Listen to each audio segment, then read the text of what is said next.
ସମ୍ବଲପୁର ଜିଲ୍ଲା ମାନେଶ୍ୱର ବ୍ଲକ ଅନ୍ତର୍ଗତ ସାହସପୁର ପ୍ରାଥମିକ ଉଚ୍ଚ ବିଦ୍ୟାଳୟ ସଭା ମଣ୍ଡପରେ ବିଶ୍ୱ ପରିବେଶ ଦିବସ ପାଳିତ ହୋଇଯାଇଛି।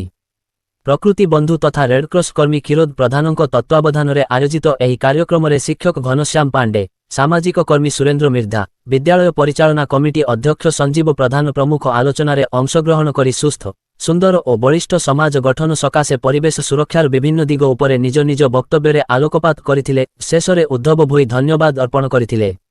ଏହି କାର୍ଯ୍ୟକ୍ରମରେ ବିଦ୍ୟାଳୟର ଛାତ୍ରଛାତ୍ରୀମାନେ ଉପସ୍ଥିତ ଥିଲେ। ଆଜି ବିଶ୍ୱ ପରିବେଶ ଦିବସ। ମୁଁ ଶ୍ରୀ କ୍ଷୀରୋଦ କୁମାର ପ୍ରଧାନ, ଶିକ୍ଷକ, ସାହସପୁର ଉଚ୍ଚ ବିଦ୍ୟାଳୟ। ପ୍ରତ୍ୟେକ ବର୍ଷ ପରି ଏ ବର୍ଷ ମଧ୍ୟ ଆମେ ସାହସପୁର ଉପରା ବିଦ୍ୟାଳୟର ସଭାମଣ୍ଡପରେ ଏହି ଦିବସ ପାଳନ କରିବା ଆୟୋଜନ କରିଛୁ। ଏକ ସୁସ୍ଥ, ସୁନ୍ଦର ତଥା ବଳିଷ୍ଠ ସମାଜ ଗଠନ ପାଇଁ ପରିବେଶର ଯେ ଗୁରୁତ୍ୱପୂର୍ଣ୍ଣ ଭୂମିକା ରହିଛି ଏହା କାହାରିକୁ ଅଜଣା ନୁହେଁ।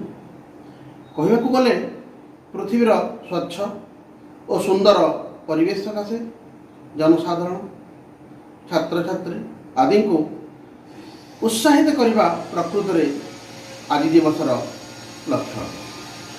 ଏହି କ୍ରମରେ ଆମେ ଏଠାରେ ଏକ ଆଲୋଚନା ଚକ୍ର ରଖିଛୁ।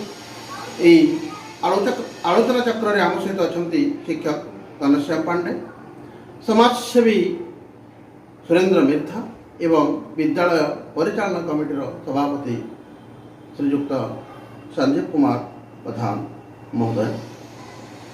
ଏହି ଆଲୋଚନା ଚକ୍ରରେ ଅଂଶଗ୍ରହଣ କରି ଆମର ବକ୍ତାଗଣ ମାଟି, ପାଣି, ପବନ ପ୍ରତି ହେଉଥିବା ଅତ୍ୟାଚାର ବିଷୟରେ ଆଜି ବହୁ କଥା ଆମକୁ ଶିଖାଇଗଲେ। ତା ସହିତ ଜଙ୍ଗଲ କ୍ଷୟକୁ ରୋକିବା ପାଇଁ ସେମାନେ ତାଙ୍କର ମତାମତ ଉପସ୍ଥାପନ କରିଥିଲେ। ଗଛ ବଞ୍ଚିଲେ ଆମେ ବଞ୍ଚିବା, ମା ପାଇଁ ଗଛଟି, ଏହି ନାରା ମଧ୍ୟ ଆଜି ଏଠାରେ ଦିଆଯାଇଅଛି। ଶେଷରେ ଶିକ୍ଷକ କ୍ଷୀରୋଦ କୁମାର ପ୍ରଧାନ ଛାତ୍ରଛାତ୍ରୀ ଏବଂ ଆଲୋଚନାରେ ଅଂଶଗ୍ରହଣ କରୁଥିବା ସମସ୍ତ ସଦସ୍ୟମାନଙ୍କ ସହିତ ବିଦ୍ୟାଳୟର ବଗିଚା ପରିଭ୍ରମଣ କରିଥିଲେ ଏବଂ ବିଦ୍ୟାଳୟରେ ଥିବା ବିଭିନ୍ନ ଗଛର ଡାଳ, ପତ୍ର, କାଣ୍ଡ, ଫୁଲ, ଫଳ ଆଦି ସମ୍ପର୍କରେ ଛାତ୍ରଛାତ୍ରୀଙ୍କୁ ନେଇ ତାର ଉପକାରିତା ସମ୍ପର୍କରେ ପ୍ରତ୍ୟକ୍ଷ ଜ୍ଞାନ ଦେଇଥିଲେ।